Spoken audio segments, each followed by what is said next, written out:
Las trompas cuando se ven y se ven muy bien, pero nosotros tenemos muchísimas imágenes también de lo que decía Carmina de las malformaciones uterinas, porque somos centro de referencia y vemos muchísimas cosas. Entonces, genial, vale.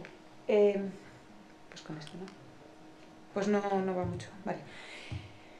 Dentro de las valoraciones de las cavidades endometriales, solo traigo esto para que veáis cómo se ve. Estos son pacientes en primera fase. No sé quién comentaba antes que si nos dificulta, no, al revés. Lo vemos en primera fase y como lo vemos con contraste, lo vemos así. Y pues lo vemos todo aquí. Esto es una adenomiosis, esto evidentemente un útero bicorne, la correlación histeroscópica casi perfecta, como veremos más adelante, de los pólipos, de los miomas, en este caso de un uterosepto, un útero en T, unos restos ovulares como los que presentaba Juan Luis Alcázar. Lo vemos mucho ahora con los abortos diferidos tratados con tratamiento médico. Y bueno, pues en definitiva, lo que quiero decir es que la correlación, como ya se había demostrado anteriormente, de las imágenes histeroscópicas, que es el patrón oro para la valoración de la cavidad endometrial, y de la ICOSI es altísima. Tanto es así que nosotras nos animamos en Puerta Hierro, como siempre somos muy animados a hacer trabajitos. Es un estudio muy pequeño y tiene el valor que tiene, pero lo que hicimos fue en una serie de 100 pacientes, las 100 primeras a las que todas les habíamos hecho valoración por Haifosi, cogimos a las 16 que sospechábamos una patología endocavitaria, esto es un artículo antiguo del año 2017-2018, y vimos a ver qué pasaba luego con la histeroscopia posteriormente. Pues como veis, en definitiva, lo importante es ver que esto no funciona nada, que el coeficiente de correlación de concordancia de capa, perdón, es del 100%, o sea, tenemos un coeficiente de correlación de 1.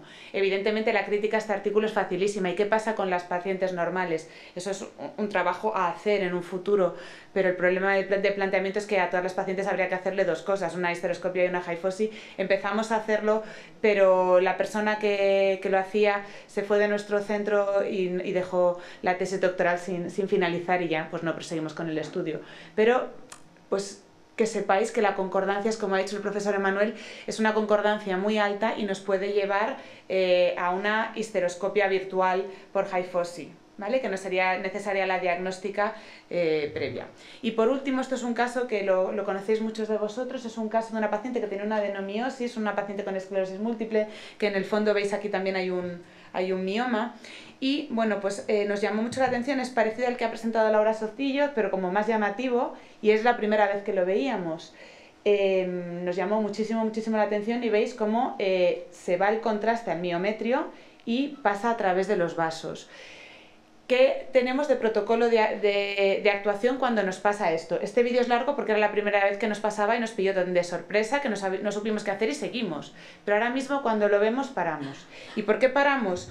Pues por el único artículo que hay publicado de una vasculitis de pequeño vaso. Nos parece que el Exem puede causar problemas inflamatorios como cualquier otro soluto que haya dentro de un vaso y puede llevar a las vasculitis. Son extremadamente raras y revisando en la bibliografía hay un caso descrito, pero aún así nos parece prudente que si a una paciente le ocurre esto, creo que tenemos que salir de aquí con el mensaje de que hay que parar y no seguir adelante con la técnica, ¿de acuerdo? Pues os quería presentar simplemente estos dos patrones un poquito para ver que no todo, que en definitiva la Haifosi lo es todo, pero para lo que estaba inicialmente diseñada, que es para el estudio de permeabilidad tubárica, es el 8º o el 9º de los pasos, si os acordáis de lo que os he presentado en la técnica, y que hay que sacarle toda la rentabilidad que tiene, y eso incluye, por supuestísimo, la valoración de cavidad con una elevadísima accuracy de diagnóstico.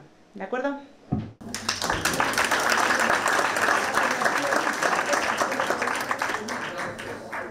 Preguntas. Es que en cuanto a lo que me habías comentado de la pregunta que he hecho, mi duda era, la cosa era que estamos hablando de valorar también al mismo tiempo que hacemos todo la reserva ovárica, sí. Pero para ver realmente los folículos antrales tenemos que estar hablando de los muy primeros días, como hasta el día 5, para valorar bien los folículos antrales. Mi pregunta era, entonces, si lo estamos viendo, que se ha acabado la regla pero queremos ver los folículos antrales, estamos alrededor del día 5, a veces el endometrio es finito Y lo que, según la experiencia que yo tengo, desde luego que para un útero septo completo, incompleto, tal, eso está clarísimo. Pero a mí me quedan dudas a veces con un útero en T, por ejemplo, que igual con un endometrio muy fino, a lo mejor sobrediagnosticas en ocasiones, era por lo que... No suele ser así porque al meter el contraste ese endometrio fino lo estás soslayando.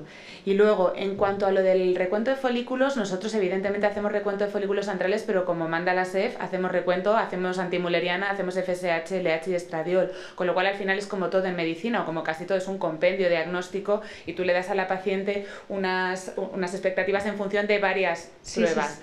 Sí. Lo que sí que nosotros las correlaciones luego con la histeroscopia han sido muy buenas y estos casos son iniciales de 2017. Daos cuenta, en Puerta de Hierro es un hospital grande, hacemos nosotros 200 y pico ciclos al año de inseminaciones, solo inseminaciones por desgracia, pero mandamos a La Paz muchísimos casos de in vitro, con lo cual hacemos muchísima jaicosi y las pacientes a La Paz van a la unidad de reproducción, aunque vayan a in vitro en muchas ocasiones con la jaifosi hecha.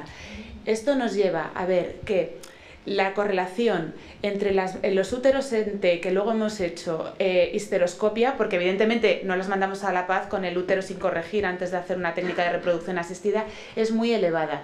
Y lo tenemos tan sencillo como que eso es una cosa muy nuestra del hospital, tenemos muy cerca y muy a mano la unidad de histeroscopia, un poco como le pasa a Cristina en el clinic. Entonces, si en algún momento tenemos dudas o en el mismo ciclo se les programa la histeroscopia, con lo cual tenemos muchas pacientes que tienen las dos pruebas y eso nos da muchísima información y con el EXEM lo que hemos conseguido es una altísima correlación con la histeroscopia. Vamos, que es que en un estudio posterior que presentó Laura Cay, lo que pasa es que ese no lo he traído, de un TCG que hizo una alumna de cuarto de medicina, que lo hizo muy bien, recogió todos esos casos de jaifosi y de histeroscopia y es un análisis en el que ya llevábamos mucha más experiencia, creo que rondaba las 80 malformaciones uterinas.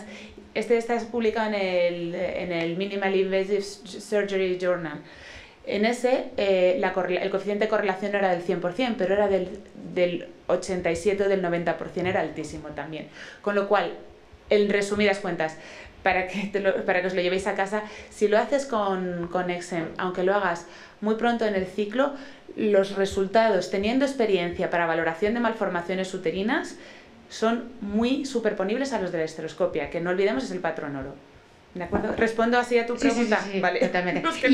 Y otra cosa, en cuanto, si le hemos empezado por hacerle una eco bien hecha, sí. Le hemos hecho además una 3D previa, ahí ya hemos diagnosticado prácticamente en todos los casos la adenomiosis, con lo cual ya, aunque lo teníamos todo preparado, recogemos y ya no es hacemos que eso nada nosotros más. No lo hacemos. Es que no podemos. Tenemos una eco regular hecha con un ecógrafo de tercera regional en la consulta de ecos. Y entonces, cuando se hace la eco buena, o sea, nosotros en la primera consulta, la eco buena, sí es verdad, es que es la eco buena. En la primera consulta hacemos un cribado muy grosero, pero a veces la adenomiosis no la vemos con el ecógrafo del que disponemos y eso es una realidad que hay en muchos hospitales. El diagnóstico real lo hacemos en un solo paso, pero ya aquí, en jaifosi. Eso digo, con lo cual, antes de, como se la estamos haciendo todo tan, como hemos comentado antes, vamos a hacerle todo tan perfecto en ese momento, pues recojamos los bártulos y ya no lo hagamos, ¿no? Si ya sabemos que tiene adenomiosis en este momento, ¿o no? A ver, eso. No, el hecho de que haya una adenomiosis no te tiene que contraindicar el hacer el jaifosi. No. Solo que estás metiendo y entonces se le mete el contraste. Ahí es cuando ya te retiras. Es que una puntualización. Este es un caso que además de una adenomiosis tenía una permeación vascular. Además de una adenomiosis, pero no siempre que hay una adenomiosis te condiciona el que luego vaya a haber una permeación, para nada. Y además, pues como ha presentado Laura, hay algún caso en el que se ve que entra en los quistes de adenomióticos, pero no se va al vaso. Esto es que coincidió que era una paciente con adenomiosis, que además, pero nosotros no contraindicamos en una adenomiosis una prueba jaifosi. De hecho, la prueba jaifosi solo la contraindicamos por las contraindicaciones absolutas que os he presentado antes. Infección y embarazo. Punto. Y el hidrosalpien regular, porque tampoco nos gusta hacer. Professor, I have a question on this publication. Is there anyone who is here in the audience who's seen this? No. No. I'm pretty sure no. No. no, we've never seen it either. It's the only report, and we all know there is intravisation, of course. With everything you inject in the cavity, you do get intravisation.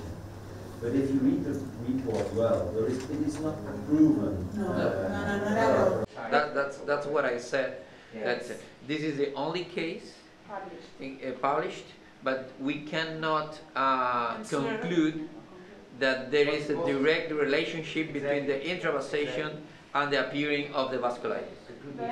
Yes, but when we see an extravasation, we stop the procedure. Yeah, sure. We think that it's better. We are not going to take risks. It's not necessary. But I think it's not, possibly it's not due to only extraction.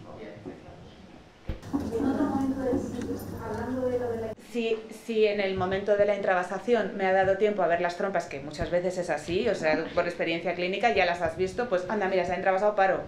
Y si no te ha dado tiempo, pues se valora en comisión de reproducción qué hacer o no hacer nada, que es lo que hacemos normalmente, y qué técnica coger, porque es un poco lo que dice Margarita. Nosotras tenemos la consulta de Histero, de Haifosi y la de Repro a la vez. Entonces, según salen de la consulta, se les genera la hoja de medicación, el consentimiento informado de la INSE y se les da las informaciones para cuándo tienen que volver a la consulta para iniciar el ciclo. Y si no es así, se les hace el informe con derivación a La Paz, al Corcón, a los hospitales de referencia para FIF, pero en el mismo acto. O sea, en ese momento la decisión clínica lo tomamos la unidad de reproducción, que somos 3 personas o 2, y decimos, ¿qué hacemos con esta señora? Pues la mandamos a la doctora Iniesta de La Paz y le decimos que no hemos podido concluir, no sé vosotros cómo lo hacéis, pero que no hemos podido concluir y que creemos que lo correcto, pues porque además tiene 37 años y porque además es que son muchas cosas. La antimuleriana es de 1.0, creemos que va a ser mejor una FIF. O a lo mejor en un caso de una chica de 26 años nos tiramos a la piscina y decimos, bueno, anticuerpos de clamidia negativos y no es concluyente la Haifosi porque he tenido que parar, pues a lo mejor le hago no 4 ciclos de inseminación, pero le hago 2. Pero eso ya es un abordaje de repro, no es un abordaje de ecografía. Hola, buenos días. Hombre. Me llamo Antonio, soy ginecólogo, me dedico a la reproducción asistida y trabajo en Quirón Pozuelo. Y quería empezar dando las gracias a Divimed, porque de un gel, de una cosa que apareció en los congresos de la ESRE hace muchos años, que traía a España de manera medio furtiva a alguna persona, que comprábamos en efectivo en la parte de atrás del stand de la ESRE, pues se ha normalizado. Y esa normalización tiene muy buenas consecuencias. En mi opinión tiene 2 consecuencias. La primera es que veo muchos compañeros del mundo de la ecografía ginecológica y por tanto por fin estáis empezando a mirar dentro del ovario. Lo que me ha gustado más es que los informes antiguos eran una descripción minuciosísima del útero y luego decíais ovario de 3×2 en el lado izquierdo, a tomar viento. Y empezáis a tener una ecografía funcional mirando qué hay dentro del ovario, en qué posición está, si hay adherencias y si no hay adherencias y lo que estamos viendo ahora. Por tanto, muchas gracias porque estás consiguiendo hacer lo que es el sueño de la repro, es el screening. Es que los que tenéis a la paciente veáis primero los problemas que tiene. Lo segundo que es verdad que desde el punto de vista de la repro, como estamos acostumbrados a manejar la canalización del cuello de manera difícil, porque tenemos, imagínate una paciente muy obesa con una transfer y tienes lo que tienes. Hemos vivido muchos el mundo de la transferencia sin ecografía, con lo cual la habilidad... Si es muy obesa no se le debería hacer la transferencia, seguramente. Yo hablo desde el punto de vista de la medicina materno-fetal. Sin duda, no puedo ser más... No puedo ser más talibán en ello y comparto contigo, tanto en los medios personales como por ahí, esas condiciones. Es verdad. Pero las circunstancias son las que son. Y puede no ser obesa, pero puede ser tripona. Y a lo mejor no se ve un pimiento, porque tiene a lo mejor pues, cirugías o lo que sea. Entonces estamos acostumbrados a currarnos el cuello del útero para canalizar. Y eso es lo que yo quería aportar. Las técnicas que hago con EcoSí, hago pocas porque en mi centro, por desgracia, el nivel habitual de la repro hoy en día es una edad muy avanzada y tiene una condición donde no hay mucha inseminación artificial. Pero es verdad que con el espéculo de plástico normal y corriente no hace falta un espéculo especial que a lo mejor lo tenéis en las consultas de los antiguos, basta para que te quepa a la vez la colocación de la cánula, que comparto con Carmina, que la cánula que ellos proponen con el obturador es muy útil, Pues cabe a la vez el obturador y el ecógrafo vaginal sin quitar el espéculo, a través del espéculo. Porque de esa manera consigues mantener la movilización del cuello, aunque tengas el ecógrafo puesto. Al hacerlo todo por vía vaginal, no es necesario que la paciente venga con la vejiga llena, porque lo vas a ver muy bien por vía vaginal. Y tampoco empleamos ningún otro fármaco como la buscapina, por ejemplo. La técnica es sinceramente sencilla, lo mejor que puedes hacer es hacerla y en cuanto hayas hecho unas poquitas lo vas a ver muy cómodo, yo creo que es muy buena cosa. Y como contribución quería comentar que en la fase final, después de haber hecho las trompas y ver todo esto, encended el Power Doppler. Cuando estéis viendo la parte final de las trompas, cuando gastes poco contraste, la trompa más fácil, no te detengas ahí porque luego a lo mejor te falta contraste. En la segunda trompa te puede hacer más falta, pero cuando estés cerca de terminar, enciende el Power Doppler y verás que algunas zonas donde veías difícilmente si pasaba o no contraste, empiezas a verlo muy claro. Quizá en vuestra segunda sesión, vuestro segundo curso, ya empecéis a poner algunos vídeos encendiendo la parte final del Power Doppler. Y muchas gracias, Rafa. Muchas gracias. Gracias, enhorabuena, porque es muy interesante todo lo que estáis contando. Yo soy Marta García, de Quirón Salud Málaga, de la parte de reproducción, y quería, no sé si lo habéis comentado o si se me ha podido pasar, pero habéis comentado que hay una mayor tasa de gestación después de la aplicación de la técnica y que incluso en el propio ciclo se recomienda tener relaciones a la pareja. Ah, vale, bueno. Luego Perfecto, bueno, pues vamos entonces... a presentar los datos que han derivado de las pacientes del grupo. Vale, perfecto. Mi pregunta iba un poco por ahí. Si recomendáis, ¿hasta cuánto tiempo después veis un aumento de tasa de gestación espontánea, por si recomendáis esperar un poquito sin hacer nada o no? Vamos a responder a eso. Vale. Y dos cosas. Bueno, por supuesto que Antonio sabe que estoy de acuerdo con él y él está de acuerdo mucho conmigo en el tema de las pacientes obesas porque escribo a veces cosas y él rápido me dice que ok. Fuera de eso, continuando un poco con la ponencia o la presentación que ha hecho la doctora Ross del Clinic, y que él también ha mencionado ahora un poco así por encima, yo he planteado esto en mi hospital, el jefe de servicio ha dicho ok, perfecto, mira, vas a ir a esto, fenomenal, entrate. Yo hago bastante histerosonografía con suero, y bueno, esto ya sabía que estaba, pero por lo que sea, pues no me había planteado hasta que vinieron a contármelo un poco, a hacerlo más. Los radiólogos encantados porque no tienen ningún interés en hacer histerosalpingografías, además les cuesta hasta poner espéculo muchas veces, salvo que sea un centro que hace muchas. Pero donde me he encontrado más caras largas han sido la gente de reproducción asistida. Y digo un poco por qué. Yo creo que hoy día en la pública, pues yo creo que es diferente. Se intenta muchas veces de entrada, igual es otro tipo de pacientes, no digo que no, menos edad, menos patología, no lo sé.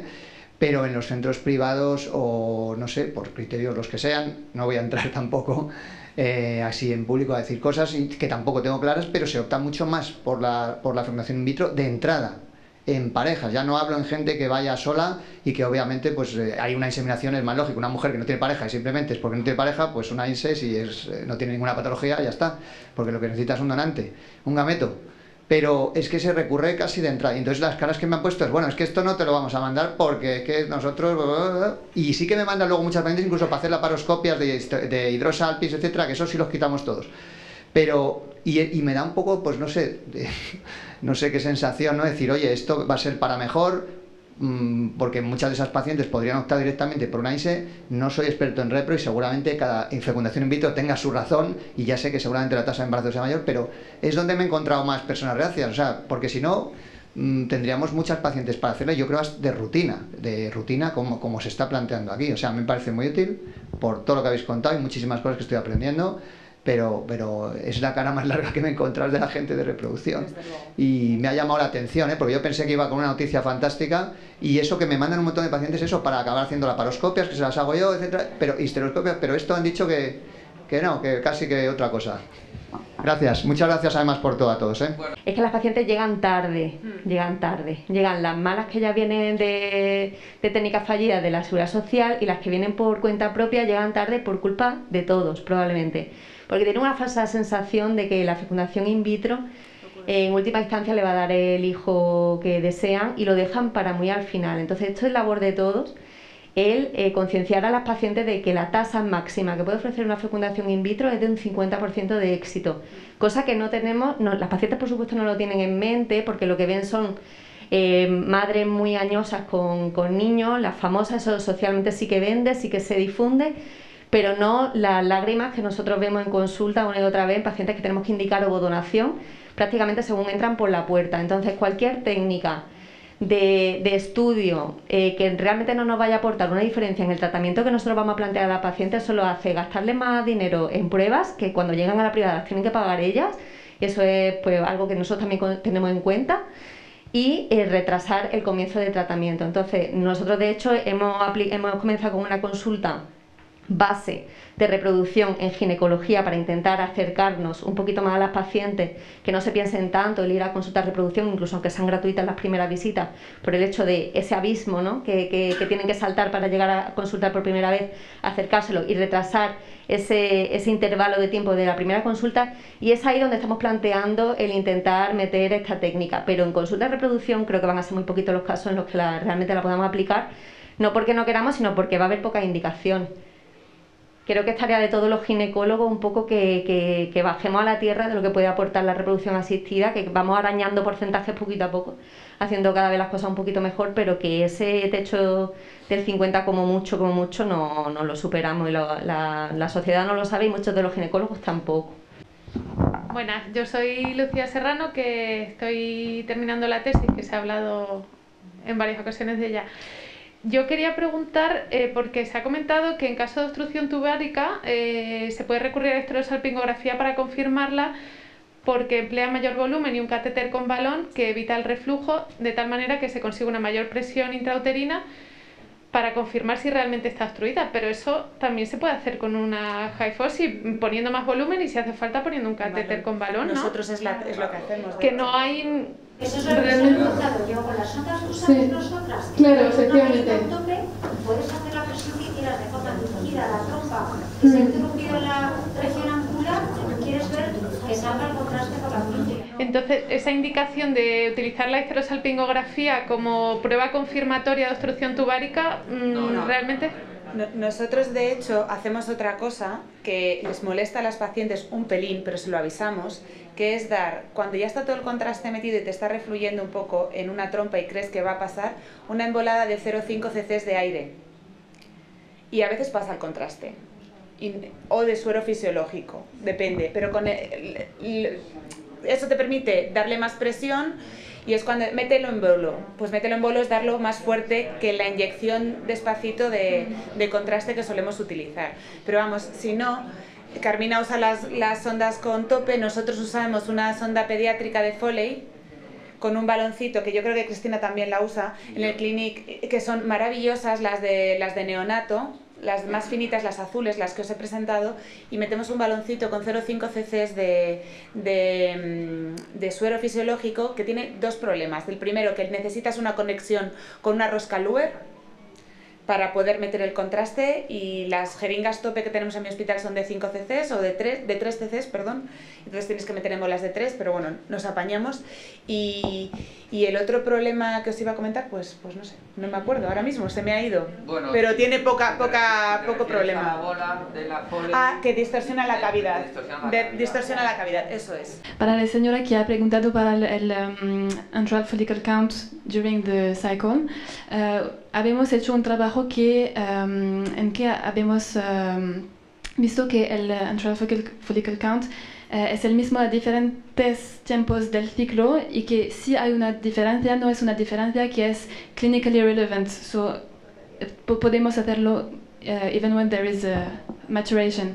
Y quería también añadir algo a que lo ha dicho Cristina, que es mejor de hacerlo cuando somos dos para la hifosi. Es la verdad, porque somos dos, tenemos 4 manos y 4 ojos, pero en Francia, por ejemplo, no hay muchos ginecológicos que hacen la hifosi, porque dicen que donde trabajan son solos o solas y no pueden hacerlo solos si no tienen una persona para ayudarlos.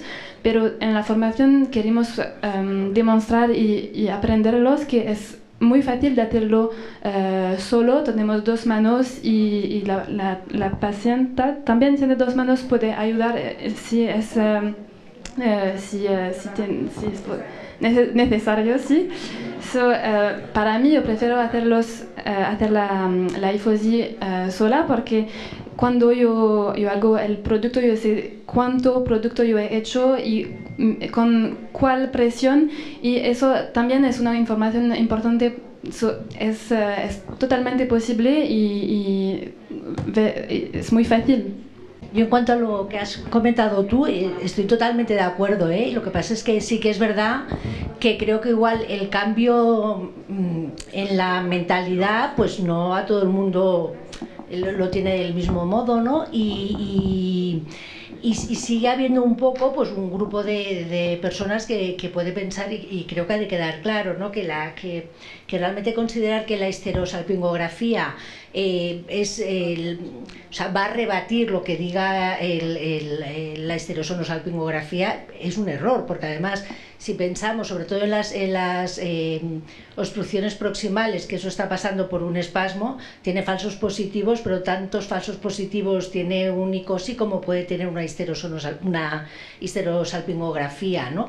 Pero es verdad que todo también depende un poco cómo funcionen los diferentes centros. Nosotros, por ejemplo, en nuestro caso somos como la sección de la prueba de imagen, luego esta paciente pues va a la sección de reproducción y bueno, pues y que conste que en nosotros el interés en introducir esta técnica fue iniciado por la sección de reproducción, ¿eh?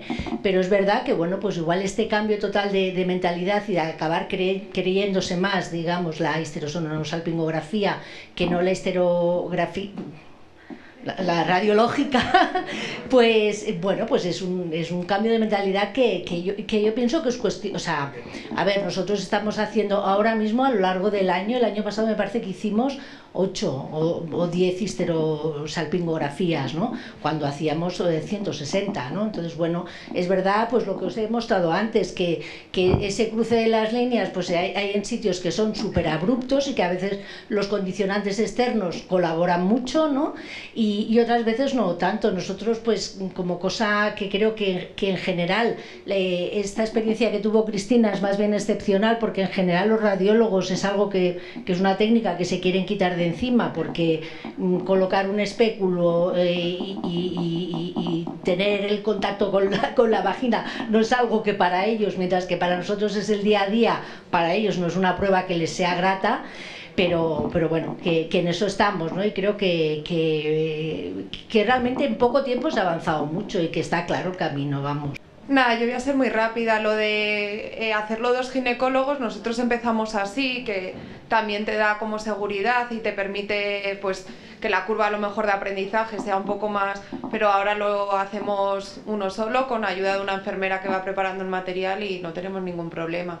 Que decía que tenían menos tasa de embarazos los úteros que tenían mucha hipercontractilidad durante la transferencia, incluso se planteaban ponerles atosiban y con mejores tasas de embarazo.